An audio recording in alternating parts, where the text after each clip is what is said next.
Many have seen it used in earrings, miniatures, and countless online DIYs, but few know its origin and history. A discarded plastic, a doll maker's daughter, and a war-torn Germany paved the way for something unexpected. This is the surprisingly interesting history of polymer clay.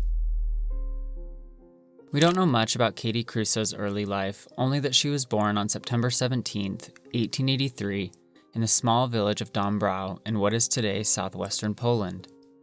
She was raised modestly with few material comforts but had a clear creative spark. She finished school in 1899 and soon began studying acting, spending 3.5 years training at the Breslau City Theatre, and in 1900 she secured a position at Berlin's Lessing Theatre, a remarkable accomplishment marking the beginning of a promising stage career. However, her life changed course when she met Max Kruse, a sculptor and occasional set designer.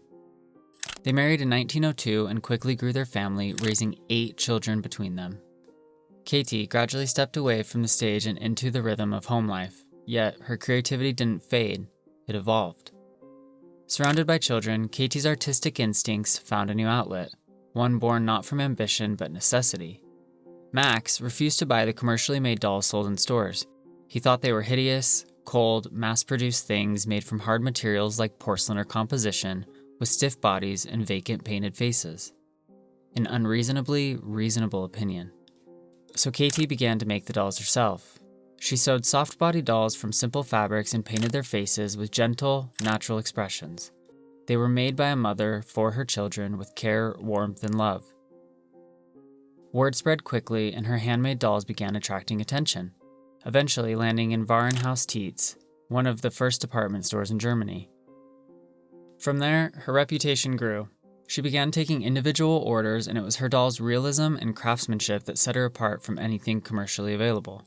That distinction led to 2 major orders from the United States, one for 150 dolls and another for 500. One of those clients was none other than the legendary F.A.O. Schwarz.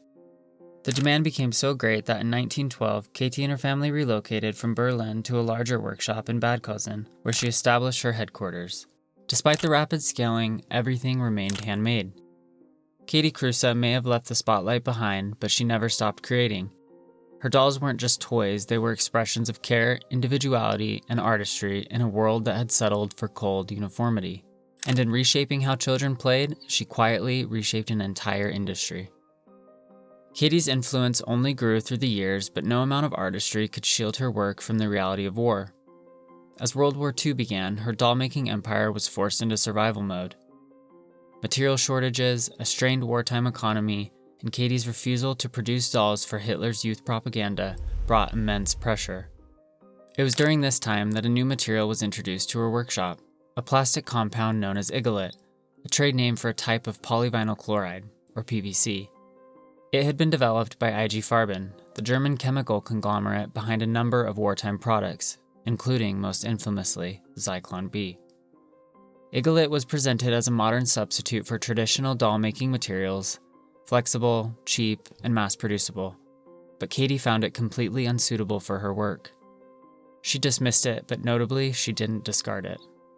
All of Käthe's children were creative in their own ways, often lending a hand with the family business or pursuing artistic projects of their own. But one child in particular stood out.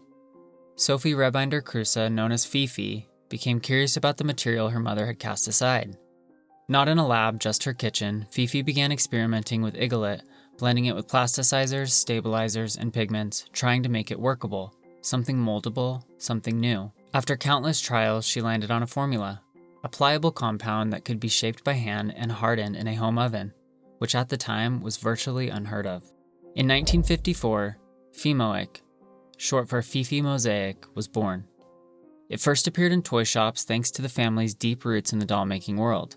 Its bright colors, soft texture, and low-temperature hardening made it an instant favorite among hobbyists and artists alike. Eberhard Faber, a well-known German art supply company, saw the potential in Fimoic, and a decade later acquired the rights to Sophie's formula. By 1966, they had rebranded it, simply as Fimo. Sophie's original formulation was modified for better manufacturing and user safety, but still, early versions were much harder to work with in comparison to modern-day Fimo. Eventually, in 1978, the rights to Fimo passed to Staedtler, another major German stationery and art supply company, which continues to produce and distribute the clay today. Fimo dominated, particularly in Europe, while a brand we now know as Sculpey began to take hold in North America. Originally introduced as Polyform in 1967, the product was sold through a grassroots approach and was initially only available in white. Polyform was the result of a failed experiment in an American lab. Scientists were trying to create a thermal transfer compound for electrical transformers, but ended up with a soft, moldable material that didn't work for its intended use, which is what we know today as Sculpey. Sculpey began expanding its product line with options like Super Sculpey, popular with doll makers, and later Primo, made for artists who needed more strength and color variety. Meanwhile, Fimo stayed strong in Europe but started gaining traction in the US too. Craft magazines and TV shows began featuring polymer clay projects, and by the 1990s, polymer clay had fully gone mainstream.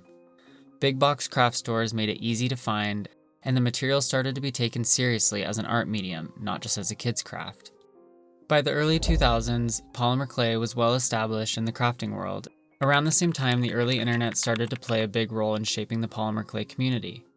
Online forums, blogs, and stores made it easier for artists to share their work, exchange tips, and get their hands on the newest supplies. Then came the real game changers. Platforms like YouTube and Etsy completely transformed the market. YouTube opened up free access to detailed visual tutorials, perfect for a medium that's so hands-on, and it also created a stronger sense of community, bringing together creators from all over the world. It combined everything that made the early internet exciting: shared learning, inspiration, and real connection. Etsy's rapid rise gave independent artists a global storefront to sell their handmade jewelry, charms, and sculptures, turning casual hobbyists into full-time creators.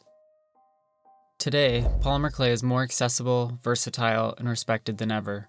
The materials themselves have become highly refined and engineered for performance, offering better color saturation, strength, and consistency than earlier versions.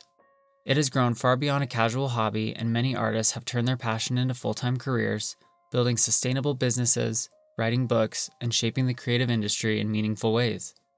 And the market reflects that growth. The global polymer clay market is expected to be valued at $35 million in 2025, with projections reaching $44 million by 2032. From a wartime substitute to a professional medium, polymer clay has fully cemented its place in the modern creative landscape. Sophie Kruse didn't just invent a material, she opened a door. What followed was a creative revolution, one that transformed polymer clay from a simple kitchen experiment into a worldwide movement. Sophie's original formula laid the foundation for a multi-million-dollar empire that continues to grow today. Polymer clay is more than just a medium. It's a way for millions of artists to innovate, connect, and express themselves beyond limits.